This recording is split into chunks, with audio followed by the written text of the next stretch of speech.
All right, good afternoon, everyone. We'll probably give folks a minute or so to trickle in.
All right, good afternoon, everyone. So my name is Alex Weigert, and I'm an assistant professor at the University of Michigan Department of Psychiatry and the Addiction Center. My colleague, Dr. Megan Martz, and I run the University of Michigan Addiction Treatment Services Lunch and Learn series. And it's my pleasure to welcome you today to today's UMatt's Lunch and Learn and to introduce you to our speaker, Dr. Allison Lin. Dr. Lin is an associate professor in psychiatry. She's co-director of MyACRE, director of the Addiction Psychiatry Fellowship Program in our department, a practicing addiction clinician at the VA Ann Arbor Healthcare System, and a nationally recognized researcher whose work focuses on improving treatment outcomes for people with substance use disorders. And today we're very fortunate to have her with us to share some insights on risk reduction approaches to substance use disorder care. So, Dr. Lin, when you're ready, please take it away. Thanks for that great introduction, Alex. Really excited to be here. I was looking through the participant list, and I love presenting at UMatt's Lunch and Learns because it's always very nice to see many familiar faces, some of whom I don't get to see anymore, even though some of us probably met more than 10 years ago at this point. So today I'm talking about this topic, substance use disorder care, and I tweaked the title a little bit, a risk reduction or slash engagement approach.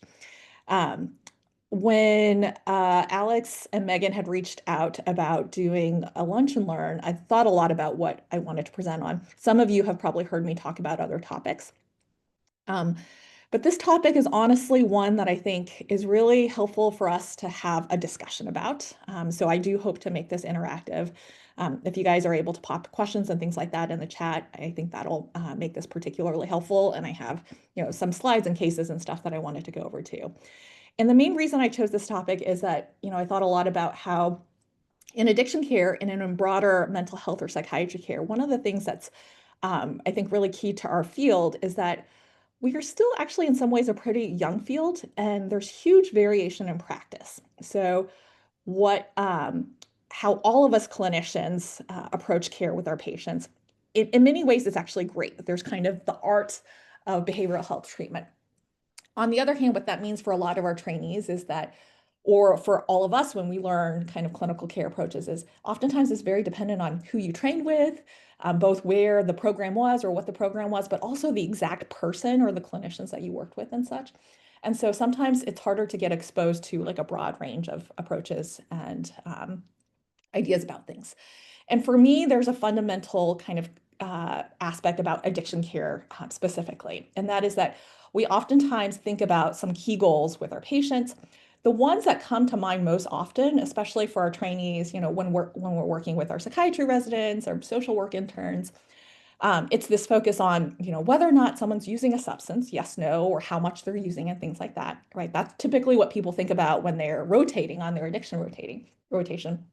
Sometimes there's also this other goal of, obviously we want to do things that are not risky. So we want to minimize things like diversion, or we have to pay attention to regulations, which are super important.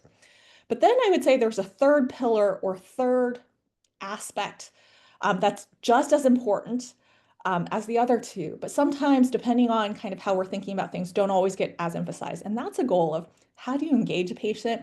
How do you think about the overall functioning of a person?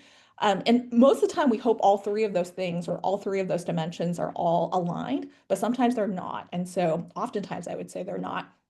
So how do we kind of prioritize these different things is hopefully something that we get into today. And the other, I'll say that the last reason that I'm talking about this is a big part of the work that I do, the research that I do. I hope to highlight some of that in a little bit too. Okay, so you noticed that my choice of words being risk reduction. Some of you might have been a little bit confused about that. Um, and so people might have expected, well, aren't you talking about harm reduction? Like, or maybe some of you like don't associate those terms at all. I specifically chose the word risk reduction, and that's literally my choice. That's not anything reflecting our community or our field or anything like that for two reasons. One is harm reduction is an incredibly important area, but it does have some very specific things associated with it. So harm reduction is a field or a line of work that has traditions for many, many decades and across the whole world. And a lot of it refers to both a philosophy and an ethos in working with people who use drugs that are going to be very similar and overlap with some of the things that I talk about, meaning respecting autonomy, respecting the good of the person, thinking about the whole person and things like that.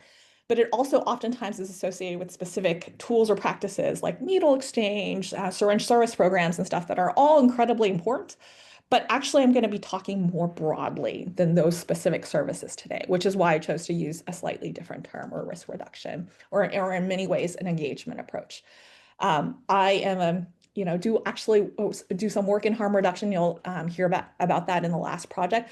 But my point in saying this is that this is going to be a broader conversation, not just about the traditional practices of harm reduction, but about kind of a different dimension of thinking about working with patients and stuff. Risk reduction, engagement, whatever you want to call it. Okay, so for today, I know there's already a question. I have it in the background. But I'm going to go through some initial slides first, but feel free to pop in additional questions as you think of them. So our objectives for today include these, which is to first always start with talking about where we are in the world when it comes to patients with substance use disorder care and what the gaps and challenges are. Then really talk about some new science and approaches to recovery. New, I should put in quotes because these are not new. Some of this work has many decades of research, as I show you, but sometimes depending on where you might have practiced or where you might have trained, these things might have been less emphasized where you were.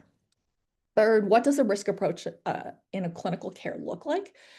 And what I imagine most of the people on this call will think as I'm going through these slides is like, she's not talking about anything new. This is like what I do already, in which case, great. Maybe that might still bring up some items for a discussion of that you think kind of in the incrementally.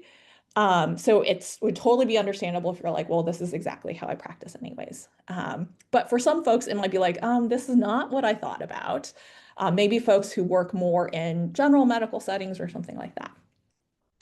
And then lastly, what are new models of addiction care? So this is more kind of the research realm. What are we trying to do to improve addiction care with some of these concepts in mind, highlighting some of the things that some of our work has recently looked at. Okay, so most of us know this, but we know substance use disorders are super common. This is a figure from one of the most recent releases of the National Survey on Drug User Health, or NISDA, which is the annual survey of group of representative people in the United States and the community. And what it finds is that, substance use disorders are prevalent in about 17.3% of American adults on any given year. So this is not even a lifetime percent, which is higher than that. But at any given year, almost 20% of people in this country meet criteria for a substance use disorder. Not surprisingly, alcohol use disorder as a single entity is still the most common single substance use disorder in about 30 million Americans, followed by drug use disorders as a group. Although I do a lot of work around drug overdose, including opioids and stimulants, I would be the first to acknowledge that alcohol use disorder is still by far most common. It has huge impacts, and that has not changed in many decades, unfortunately. And here you see the breakdown of prevalence of different substance use disorders. As a psychiatrist, as all of us kind of hearing this talk as part of the psychiatry department, we know this. We know that mental health disorders, which substance use disorder is a subtype, it's within our DSM-5 manual. It's very common. But because we only sometimes see the patients who walk into our doors as, addiction specialists, I see, a very slice or a very small number of people. It's actually the people in our general psychiatry clinics, in our general primary care, or other settings that are actually seeing the vast majority of these patients. Oops. We also know that substance use disorders, especially untreated, have tremendous impacts on both physical and other mental health. We know that over 200,000 people die annually from alcohol and drug-related causes in this country. In recent years, there's been kind of an optimistic kind of reminder that drug overdoses have started to dip, especially in the last year or so.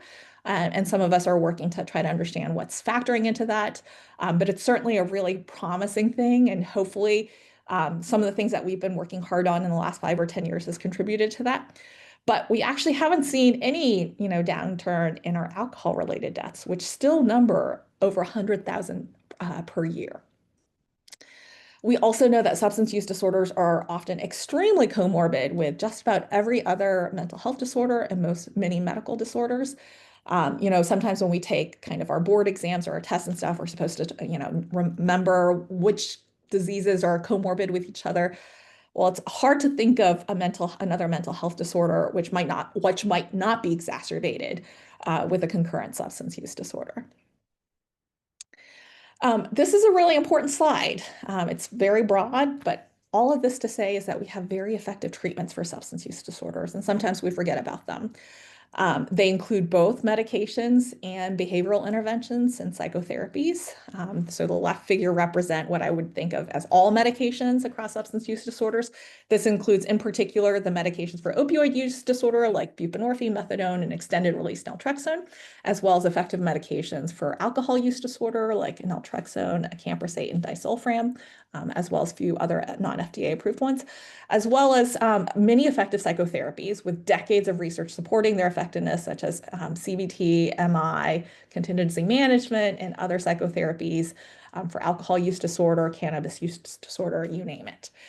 So we have effective treatments. In fact, some of our treatments are actually way more effective than pretty much most of the other treatments that I can prescribe as a psychiatrist, especially our medications for opioid use disorder.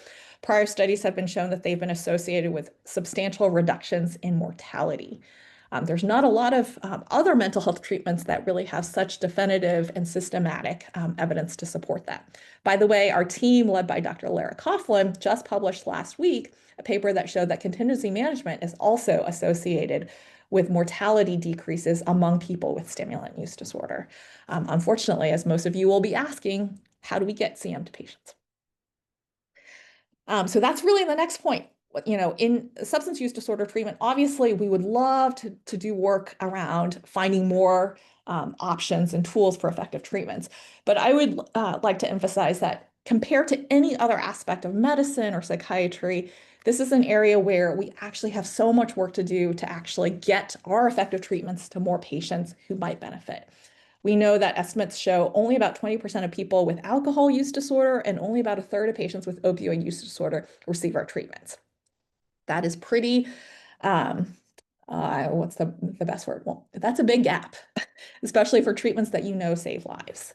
And by the way, these treatment rates are about half of those for other mental health conditions like depression. And so although some of the barriers to care that I'll mention next, like stigma and such, are also there for other mental health conditions, we see that there are probably additional barriers, even within stigmatized conditions of mental health disorders, that make it harder for people with substance use disorders to get treatment that are effective. The other part that I always like to emphasize is that for a lot of us, the goal is not just to get people started on treatment, because a lot of these, by the way, substance use disorder are chronic health conditions like many of our other conditions. And so the goal is not just to get people a foot into the door, it's actually to help them engaged in treatment. And sometimes that's less emphasized. We know that, especially for treatments like medications for opioid use disorder, their effects are understandably there when patients are taking the medications. And in fact, overdose rates might actually go up when patients discontinue their medications. And so a huge goal of treatment, in addition to initial access to care, is ongoing accessibility of care to make it easier for people to stay engaged. I always try to keep track of the Q&As, so I'm going to take a quick peek. Okay. And then sorry. So if anybody has heard me give a talk, you've probably seen this slide, and you're probably bored by me saying this. But again, I'm a simple person. This is kind of how I approach all of my work, this fundamental three circles. And that's how I think about the barriers of care. And you would think if it's so simple as three circles, we should have gotten it already, but it's not. And the point that I wanted to emphasize today is that there's the intersection or the interactions between these factors that are important. So the three key factors in my mind for as barriers or contributors to low SUD treatment are stigma, the underlying complex symptoms of substance use disorders or addiction, and three is the limited accessibility of treatment. And that I think of broadly how substance use disorder care is set up within our healthcare system.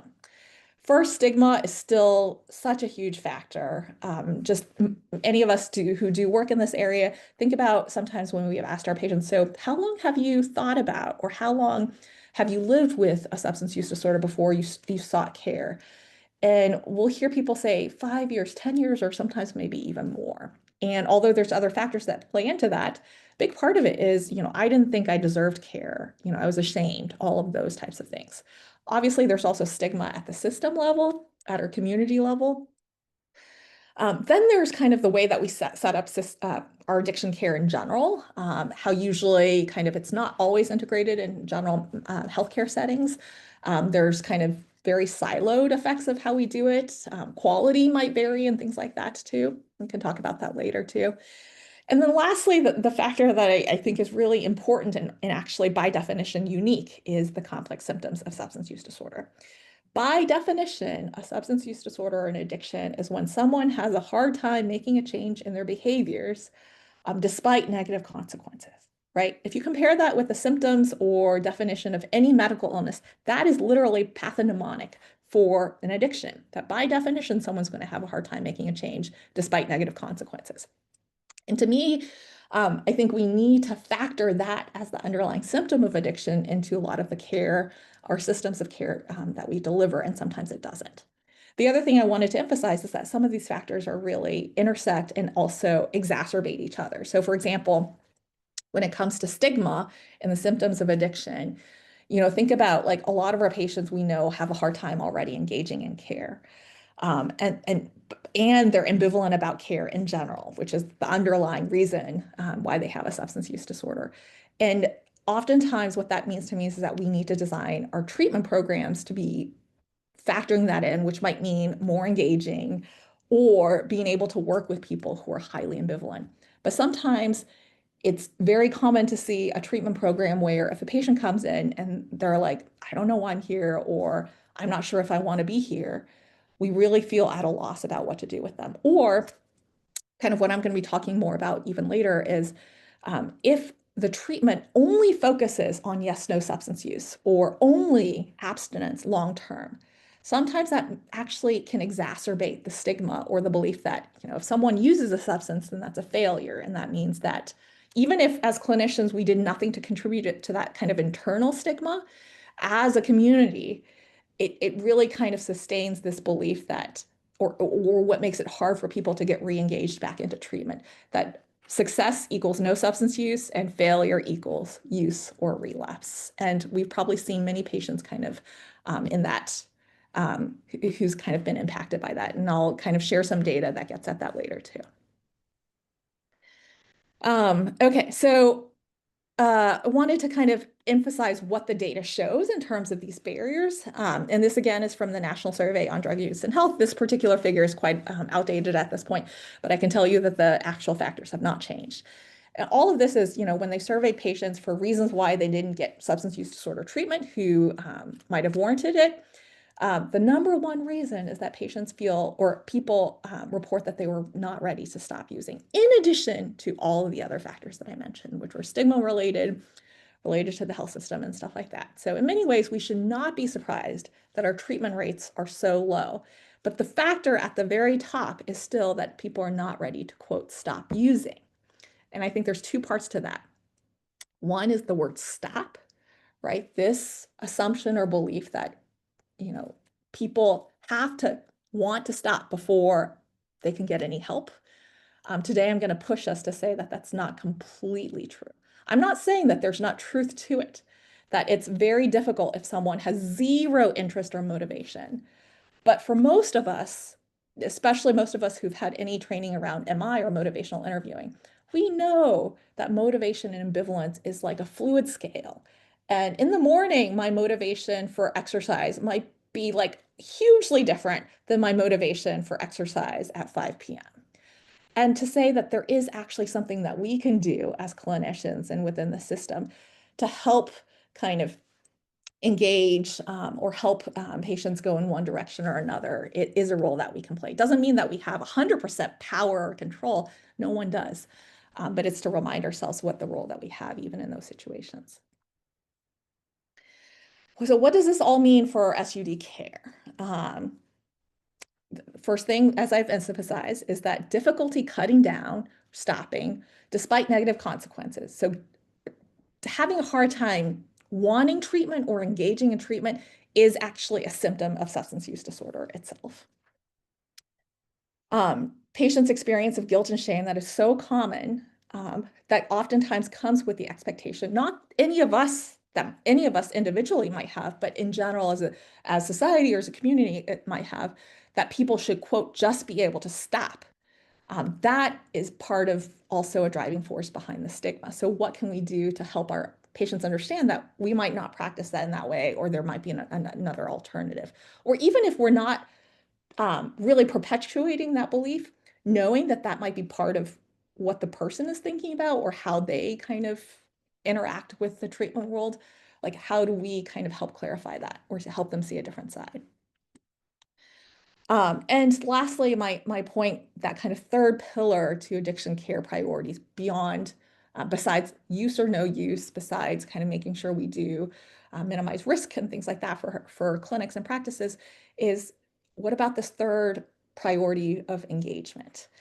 One of the things that I've thought a lot about, especially as kind of a buprenorphine provider, I've worked in the VA, is, oftentimes we're really good at metrics, tracking how patients do, who we see, right? We know, I'm not even talking about like within our EHR or anything like that, but broadly speaking, I know how a patient is doing when I keep seeing them.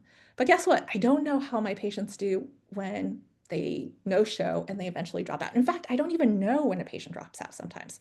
If a patient doesn't show enough, and we do these calls, right? We call at least 3 times or contact patients multiple ways when they no-show. But there's this kind of funny irony of sorts that it's likely the patients who drop out, who might need our help, but those are the patients who, I'm not even worried about anymore because I just don't have any data to even know that they're there or tracking their long-term outcomes. And that's not something that we can change necessarily, but it's just a reminder that that's kind of a factor or something that we're not quite affected by or incentivized by, even though that obviously might be a huge thing for our patients. Okay, so now I wanted to transition to a second part of the discussion, which is about some of the kind of, like I said, newer data. I mean, some of this data has been there for decades, and also how, as a greater scientific community, we view addiction care. That may be what you guys all have heard about, but might be a little bit surprising for some people. And a lot of that has to do with the fact that pathways to recovery can vary widely and are not only defined by substance use or not, and are not defined by long-term abstinence. And part of that is we know addiction and substance use disorders are chronic medical conditions, just like depression, just like diabetes, right? That, behaviors and functioning fluctuates over time. And how do we think about delivering care for a population who has that kind of chronic condition? So just first start sharing some of the data. This is from one of my favorite researchers, and I heard that she might be visiting us next year in a talk. Dr. Katie Wickowitz, who's at University of New Mexico, and her colleagues conducted the study actually many years ago, published in 2018. And what they did was they took the data from a cohort of patients who had gone through one of their treatment clinical trials, and they followed patients over time. And this is among people with alcohol use disorder, AUD. And then when they followed people for 10 years, this is people after they've received one of the treatment arms in their study. So these people could have gotten a bunch of different things and had different responses and stuff. What they found was over a 10-year period, there were people who had either low levels of drinking, high levels of drinking, or non-drinking in this follow-up period. But importantly, when they also assessed people's functioning, so their general health, how they were doing in life and things like that, that actually wasn't super like statistically correlated with how much they were drinking at that time, 10 years later. In fact, there were people who were drinking at some level, but who actually had very high functioning, and there were people who were not drinking who had low functioning. And some of you might be saying, well, it might be that the people who needed liver transplants, and so they stopped drinking, but it was because of their long disease course with severe alcohol use disorder, that's why that was the case. Maybe, but it basically emphasizes that although substance use or not, even though it's the first and sometimes only question we ask about substance use, is an important factor to how well someone's doing, it's not the only factor. In fact, the factors that they found that were more correlated with overall functioning included social support, coping skills, mental health symptoms. Those were the things that were associated with better functioning, and obviously are things that we need to prioritize for our patients with substance use disorders. Also, the implication is this, that some people can experience recovery, whatever that term means, and we'll talk about that a little bit more later too, characterized by improvements in functioning, how someone is doing overall with their responsibilities, what's meaningful to them in life, without having permanent abstinence. And I know this definitely goes in contrary with a lot of the training that I received. And I'm not saying that this is not true for some people. For some of our patients, it's clear they've had 50 tries with reductions in their substance use, and we know their particular data shows that it's not going to be successful for them. But what I'm saying is that there are other people, and if you follow people over time, you know that there are going to be variations and stuff too. And really, the most important thing I'm pointing out is, although there's nothing wrong with a focus on not using substances or abstinence, there is this there's this impact or this opportunity cost by it, which is because it feeds into the stigma sometimes that patients might have about themselves, that if they do relapse, the sense of failure, the sense of, gosh, that can have actually some pretty prominent effects too. And so this idea of we have to be patient-centered. We share with patients what our recommendations are based on their personal trajectory, but also reminding them that it's not us judging whether or not they're using substances or not. That's not the most important thing. It's certainly not the most important thing to me, but it's how well they're doing overall. But us being able to be honest with them about their own personal histories, and them being honest with themselves about their own personal experiences, that's really important. And we're not here to judge them. Related to that, there are different pathways to recovery. And so this is kind of almost a little bit of a tangent, but again, kind of as I've emphasized that substance use disorders are a chronic condition, for most of us in this field, we always try to find opportunities to draw parallels to our other medical illnesses. So it's to remind ourselves that relapse is not unique to substance use disorders. So in this study that was published in JAMA many years ago, they kind of applied a similar definition of, quote, relapse to other medical illnesses like hypertension and asthma, which, by the way, have huge behavioral components, right? Where kind of lifestyle changes, medication adherence also has an impact on how at least the disease outcomes are. And what they find is rates of relapse are very high in those illnesses, which is not shocking to us. Most of us wouldn't think twice about someone with diabetes, at times having higher hemoglobin A1C scores and sometimes having lower. We wouldn't really call that a relapse. And certainly the word relapse wouldn't have the same kind of associations that it does with addiction. Next, I wanted to showcase kind of how these concepts have really played out in the greater community, both in the United States and actually around the world. And so some of you are probably familiar with this, but the World Health Organization, or the WHO, has an alcohol risk level definition. So it's really understanding that it's not about are you drinking or not. That is not the most important or nuanced way to think about substance use and its impacts. And also the goal is not to go necessarily from drinking to not, it's to think about, what are levels that are associated with higher versus lower risk. And so using a lot of data many years ago, again, this was published in 2018. In fact, some of this work was done way before this, again, by Dr. Wojciechowicz and colleagues. They kind of outline these 4 categories of risk around drinking with differences for males and females. And it goes from low risk, being 0 to 2.9 drinks or 1 to 40 grams of alcohol, up to very high risk, which is 101 or more grams or 7.2 and plus drinks. Importantly, you don't have to remember these numbers, but through a lot of research studies, they found that a 1 or 2 risk level reduction was associated with hugely important things, right? Blood pressure improvements, liver enzymes, and quality of life. So it meant that if you started off at very high risk, you didn't have to just stop drinking to experience benefits. Or as a society, from a public health perspective, we didn't just have to say, okay, people with very high risk have to stop drinking, even though for some folks that might be what works for them. But for other folks, if they're able to reduce their drinking 1 to 2 risk levels, they can experience really substantial benefits in their health. And so this is an illustration of how we see this, at a global level and from data and at a policy level too.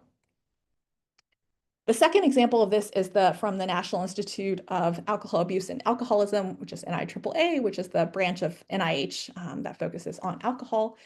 And they actually came out with a new definition of recovery. I don't know how many years ago this was. This is probably at least 4 or 5 years ago, so it's not new. But it might be different than what folks are used to. So they define recovery as a process through which an individual pursues both remission from alcohol use disorder and cessation from heavy drinking. Recovery is often marked by the fulfillment of basic needs, enhancements in social support and spirituality, and improvements in physical, mental health, quality life, and other dimensions of well-being. So first, focus on the first part. So what they say is a remission from alcohol use disorder. Those of us who know the DSM-5, even though I don't remember every single symptom in there ever, we know that actually the DSM-5 questions for substance use disorder actually don't include quantity or frequency, really. They include the negative impacts. Now, are those highly correlated with someone who is using a lot of substances or really high potency or risky combinations? Yes. But is it by definition that? No. In fact, a huge part of our assessment is around the impacts of substance use on someone's health and life. And so their definition is about recovery from AUD symptoms, which means they can still have one AUD symptom, which would not qualify someone from an alcohol use disorder. Someone can still have cravings, but if they don't have the other symptoms of alcohol or other substance use disorder, they're actually in remission. And cessation from heavy drinking. So NIAAA said that heavy drinking might still have tremendously amount of important impacts that might make it hard for someone to engage in recovery. And honestly, the word recovery means a little bit different to everybody, but it's just interesting that this is the terminology and definition that they included. And nowhere does this talk about not drinking at all. The next study I wanted to emphasize is great because it's kudos to someone here in our faculty, Dr. Vida McCabe, who I'm a huge fan of, and who's the medical director of our UMass clinic. She was a co-author on this study that was published this year. I remember I sent her an email about it. It was like a great study. And so this is, again, using data from the National Survey on Drug Use and Health. Feel free, Vida, I can't tell if you're on this call or not, but, chat say something in the chat if I'm butchering, the study or anything.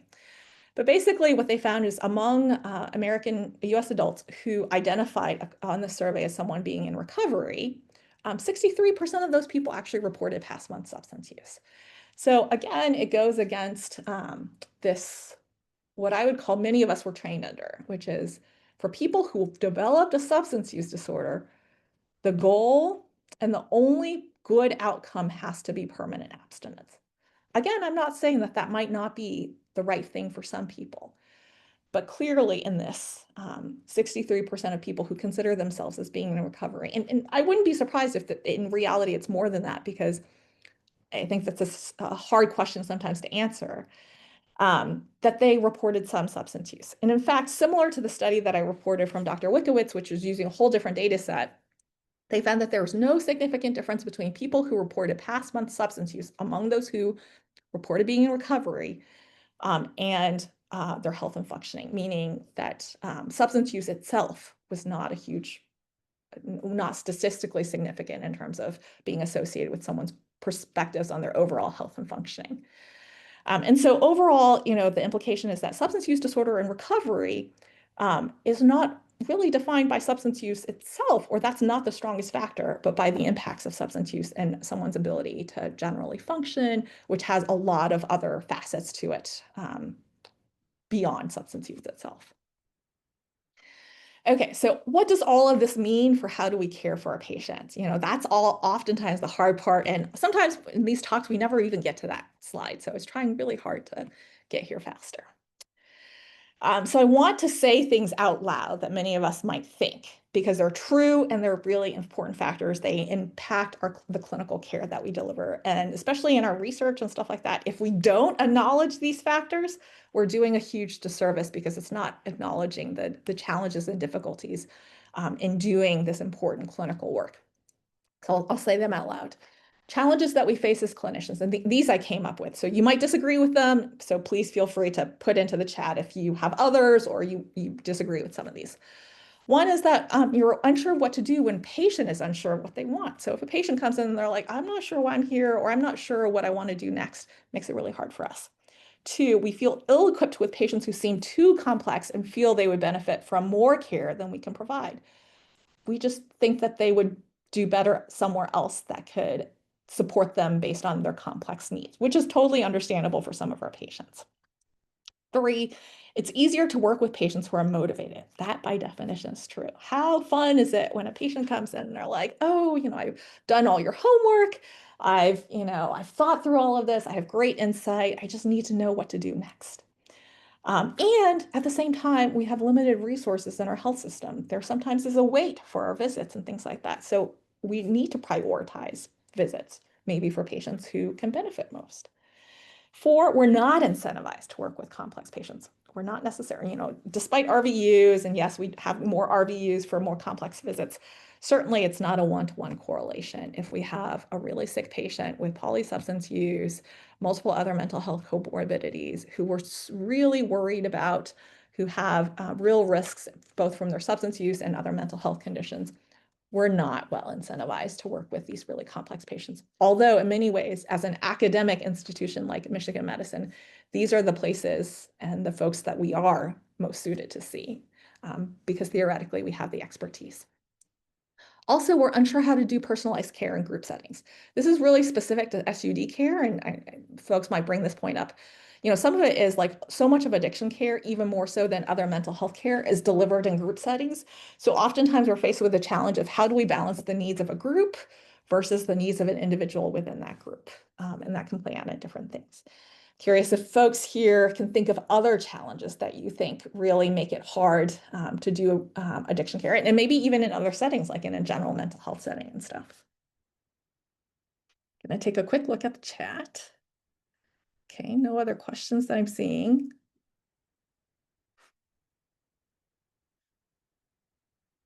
Okay. Oh no, Corey Patterson just said, looks like the chat is disabled and that the QR code went to a blank white page. I'm wondering if Angela or someone else can help with that. Or if you can put it actually in the Q&A box, that might be a better place because I'm able to see both Corey's and Andrew's questions on there. Okay, I'm going to go to the next slide, but partly what I'm asking is what are you guys thinking as real challenges that sometimes not always easy to admit, but are very important challenges as we face as clinicians caring for people with substance use disorders. Okay, on the other side of things, I also want to point out that there are challenges our patients face, right? But their goals maybe are, the clinic goals may be different from their goals, what they want to achieve, which some of us are like, yeah, but that's not realistic, right? Maybe what's different or expected from a clinic or a clinician they're seeing. Also, it can be really hard to attend frequent appointments. And then the implication is that even if it's not a formal clinic policy, oftentimes what no-shows eventually mean is that that patient's going to be discharged from care, right? But there's enough of a gray area to know what can we do in the middle of that to try to mitigate actual dropout, I would say is important work of the clinic. I want to emphasize that this frequent appointments is a big challenge that a lot, our teams are working on as we think about telehealth and stuff like that. I'll bring up an example of that, but this is a particular area which varies based on the treatment. So for example, it's one thing To think about the impacts of frequent appointments with your primary care, you might see once every 6 months. It's another thing when it's like contingency management treatment, where we want a patient to be seen twice a week for months. And so the impacts of this also differ depending on the type of treatment and patient population. Third factor is when a patient drops out of treatment is when they actually have the highest need. Most of us, yes, there are definitely patients when we stop seeing them because they're doing great. Usually they want to come in and tell us about that before saying goodbye, which we love that. But we know that the vast majority of patients who probably we never see again, it's because they're doing the opposite. They're not doing that great. And again, we just don't even know about that. But again, from the clinician side, we're also not incentivized to keep seeing those patients either. Fourth, levels of available care in our current systems may not align with our patient goals. We know that patients with severe substance use disorders sometimes might benefit from higher levels of care. It might be inpatient or residential and stuff, which can provide more resources, more intensity of care. But guess what? Sometimes those programs actually don't necessarily accept the patients who we think would most benefit. Or even if they go to those programs, they don't really prioritize kind of caring for a patient's chronic illness. So what happens from when they get discharged from those programs and they return to living in the environments with the risk factors that they have and stuff. So these are both sets of challenges to kind of factor in.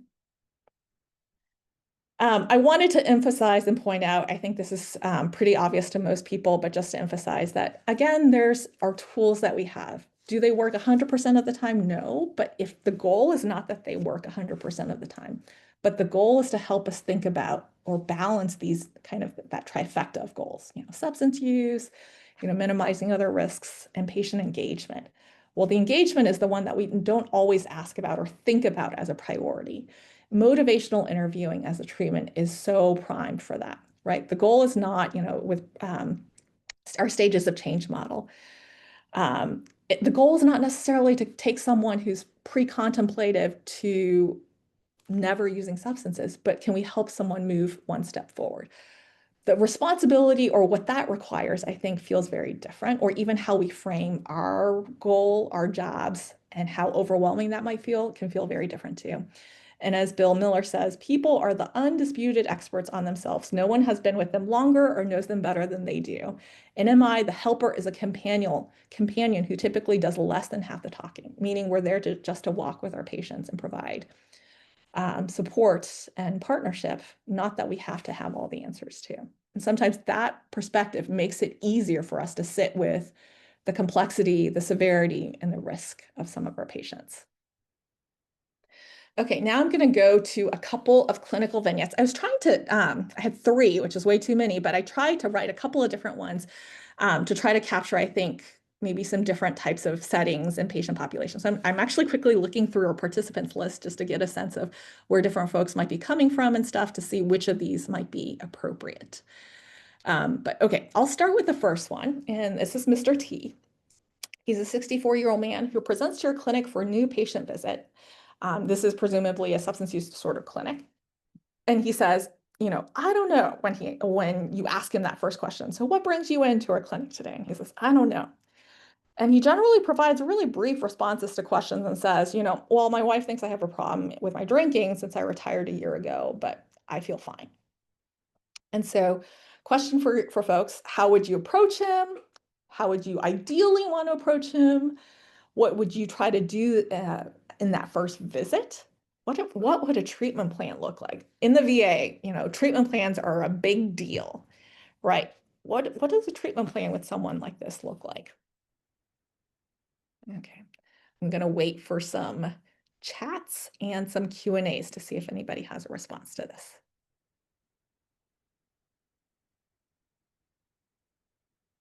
Okay. Mike says, referral source of patient-like requirements of legally mandated care. I think that's referring to this case. Mike, let me know. No, that's not referring to it because I see your timestamp is earlier than I brought this case up. What do folks think? How would you feel about a patient like this? How often do we see folks like this? What have you seen happen to them? What if you see this person not in a SUD clinic, but maybe you're in our general depression clinic or something like that? What do you think happens to a patient like this? Even if that's not the approach you would take, what else have you seen in terms of what might happen with them? Okay. Someone says, what do you think about your drinking habits? So it's a really open, broad question, which is great to try to elicit at least the patient's perspective, right? What else? What else would you ask about?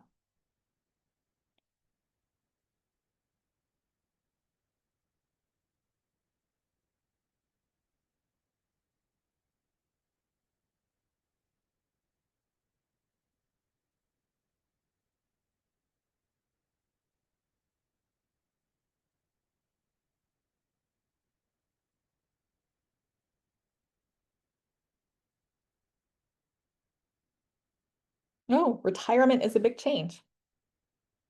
What concerns has your wife mentioned? Try to find out what their goals are as opposed to others. Need to engage them somehow. Yeah, I agree with all of this stuff. Basically, finding ways to engage them around something that they might be interested in, right? And the fact is, he came to clinic. It's not easy. I mean, if any of us have ever made a new patient appointment or a clinic appointment, it's not easy. Even if he comes in super ambivalent and not wanting to be here, most of us who've had, even if it was his wife who dragged him here, it was not easy. And so trying to at least take advantage of that because he might not be coming back again otherwise, right? And other folks have said other great things. Tell me about your typical day. What does fine look like for you? Sounds like your wife is concerned, is important to you, and you're here to explore this. And those are all really important things. All of this to say is that,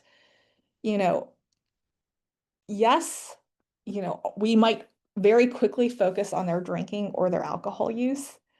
But we know, again, like I emphasized, ambivalence is the underlying symptom of substance use. So as clinicians, our job doesn't start or stop with someone who's, quote, 100% ready to change. Part of our job is to work with the illness and provide treatment that we know is effective, for example, using motivational interviewing tools and things like that. And so there are many things that we can do if we think about engagement. So oftentimes when I think about we're working with trainees, right, we oftentimes always talk about, so what needs to be done at that one visit? As a clinician, sometimes it feels like, oh my gosh, there's so much. And what if, he talks about some safety risk or all of these other things? You feel like, gosh, this is overwhelming, right? But especially in our outpatient care, and especially if he's not acutely suicidal, right? Oftentimes our goal is to help this person come back for another visit. We don't have to solve everything in one day. And certainly in cases like this, it's way more important that the person feels comfortable enough to come back. And sometimes that can make a huge difference. So that's my kind of emphasizing on that point. I am going to jump through a couple more slides more quickly and stuff. I'll show these vignettes just to get you to think about them, but we might not have time to go through them completely. Okay, the second vignette is a 29-year-old woman with history of bipolar disorder and PTSD who presents for follow-up in your mental health clinic. Think about this in our general mood disorder clinic or other settings we have. You've been working with her for 9 months and have really good rapport, but her mood and her PTSD symptoms have been really difficult to manage. At this visit, she opens up to you that she's actually been using methamphetamine weekly, but she's currently not wanting to stop.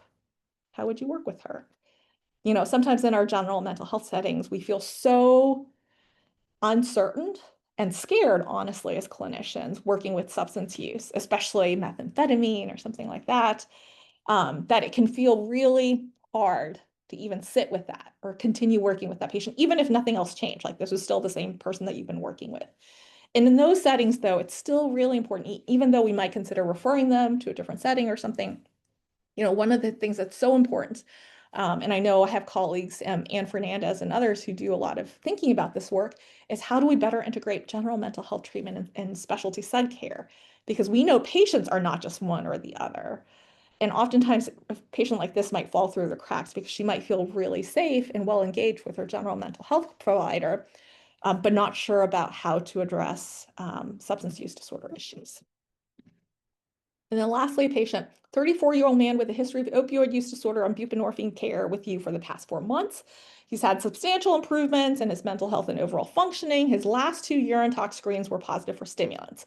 Initially, he denied stimulant use, but on this visit, he reports that he's been using cocaine several times a week. He says he honestly doesn't want to stop the cocaine because he enjoys the effects and he doesn't feel it causes problems the same way that fentanyl does, but he's afraid you'll stop the buprenorphine. How would you approach him? All right. I'm going to skip forward a couple more slides. Again, kind of what I'm saying with this is in this slide, buprenorphine's goal is to treat opioid use disorder. It's not intended, nor is it fair, I would say, that it's going to treat other substance use disorders or stimulant use disorder. But yet, for patients who have, many patients have comorbid substance use disorders, it becomes really challenging because buprenorphine is this kind of carrot sometimes that we lay out, but might not be fair because the consequences, unfortunately, of stopping buprenorphine are really high. But then the hard part is, like I mentioned before, it's hard to access or engage people in high quality stimulant use disorder treatment, which actually would start with contingency management. But that's a limitation that we have. Okay, wanted to go through some myths and facts because these are maybe things that you're thinking about. These are things that I've thought about. These are many things that people said to me. So what are myths and facts when it comes to using kind of this risk reduction approach or factoring in risk reduction, I would say? Some might say, well, you're condoning substance use if you focus on reduction rather than abstinence. I know the word is facts. I guess what I would say is the counter argument. And I would say it's not about judging the patient and it is about not judging the patient. It's not that I'm condoning substance use or not. That's not my life. It's wanting to support them in their path to recovery. And I've shown you that everybody's path to recovery is different and may not be synonymous with substance use itself. Second, you're providing worse care because you're removing the opportunity for a patient to stop using substances altogether. And that's something I've thought about. And there's kind of broader implications between this too.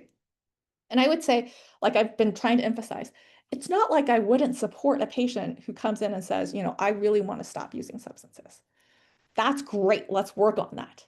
It's really then about all the other patients who we know we're missing, the 80% of patients that we're not even able to engage because they think that that's the only thing we're going to require them to be, and that's not meeting them where they're at. And also, even for the patient who chooses to stop using, sometimes the problem is that oftentimes the guilt and shame that comes with when they relapse, the disappointment in themselves and thinking that they disappointed us because we had that expectation for them too. So it's really about helping patients understand kind of this other ways of thinking that we might have. And it's helping them understand kind of how that might support their overall recovery. 3, in practicing risk reduction, you would never get a tox screen. That is not true. Tox screens are really important. Urine drug screens, whatever, are really important tools. And you see them as using as a test like we've all been taught in healthcare, which is they're a helpful tool. We want to support patients to be open about their substance use, but also don't blame patients when they're not. The hard part is when there's this gotcha moment, either that patients feel or we might feel in our use of it. And sometimes we also don't know how the result might impact our judgment or decision making. And that differs across clinicians and stuff too.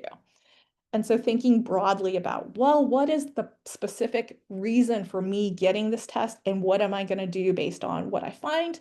And then does a patient understand the implications? So if I'm not going to stop someone's buprenorphine, I want them to know that. I want them to know that, the goal is for them to be open with me. I'm not expecting that they will, but I'm also not, it's not that I'm going to make some specific decision just based on one test or something like that too. Fourth, this is a completely different approach to treatment. And I think I've kind of been suggesting this. I think most of us use these approaches. Most of us care about our patients. This is why we do this work. It's just, again, that kind of third factor to think about. I'm going to skip through some of these things to try to get to some of our current work. So one thing I'm really proud of is Dr. Aaron Boner here, and I co-lead 2 NIH R01 research studies that's trying to get at an alternative model to how we deliver addiction care. And basically, there's 3 components. One is instead of waiting for patients with substance use disorder untreated to come to us, we actively outreach to them. None of these patients identify really with a substance use disorder. They don't call themselves that. They're certainly not seeking treatment. And so that means the type of treatment we deliver really has to look a little different. And it really does prioritize engagement and helping them figure out what their goals are and stuff. And then over time, they actually end up tying that back to their substance use, in this case, their drinking. And then we also deliver that within the general framework of an MICBT treatment approach. So this is delivering treatment to non-treatment seeking patients at Michigan Medicine and the VA. And to date, we've recruited over 400 patients across these trials. One has ended recruitment, the other is continuing on. And we've offered, one is like to comparing to a control group, the other's randomizing people to different interventions. And I just wanted to showcase a couple of quotes because now we followed these patients a year after our intervention, and we've done some really in-depth interviews with patients in fact, some of our staff on these studies are here on this call today. And I'll illustrate some things. So one person said, I didn't even think I had a problem. And when you don't know, it showed me that I did. And then I had steps to move forward. And that workbook helped with that. I've never heard patients love workbooks as much as in this study. Just the little things, and it woke me up. I didn't even know I had a problem. 2, it was important for staff members to be kind, but also stern, not harsh, but not sugarcoating anything either.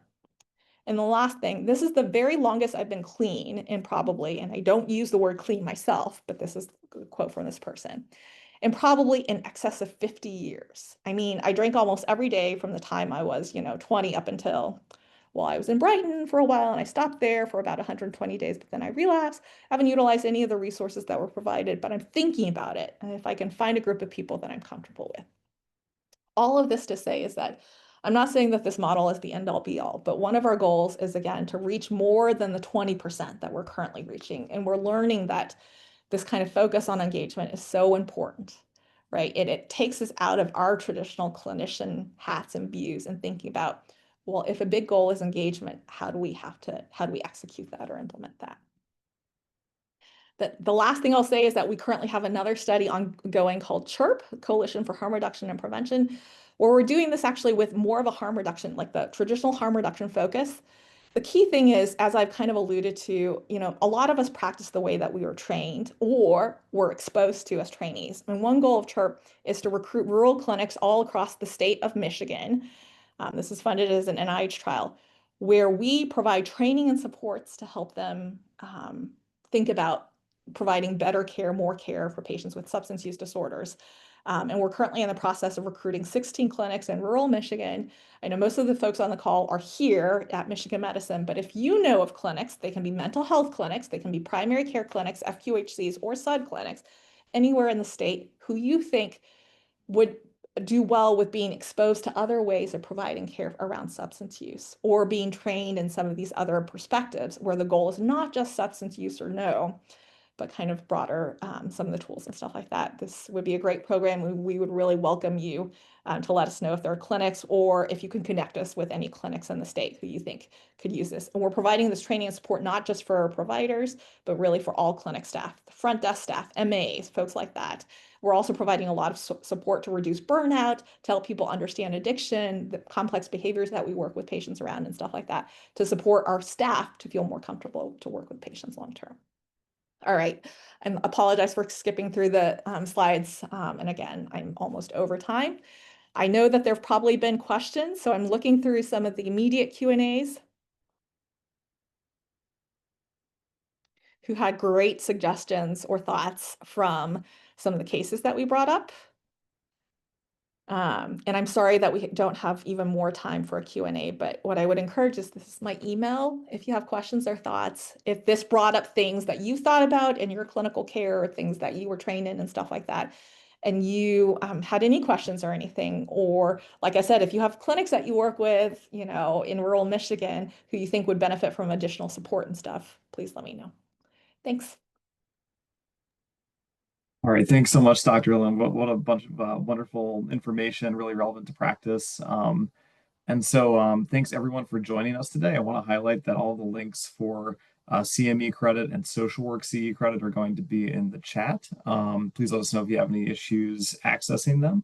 Also want to let you know that a recording of the session today is going to be emailed to everyone who's registered within the next few days, and it's also going to be available on the Psychiatry YouTube channel. So we hope you'll also join us at our next UMass Lunch and Learn series, which is going to be on Monday, December 8th. The topic is going to be announced soon. All right. Thanks everyone, and thanks again, Dr. Lin.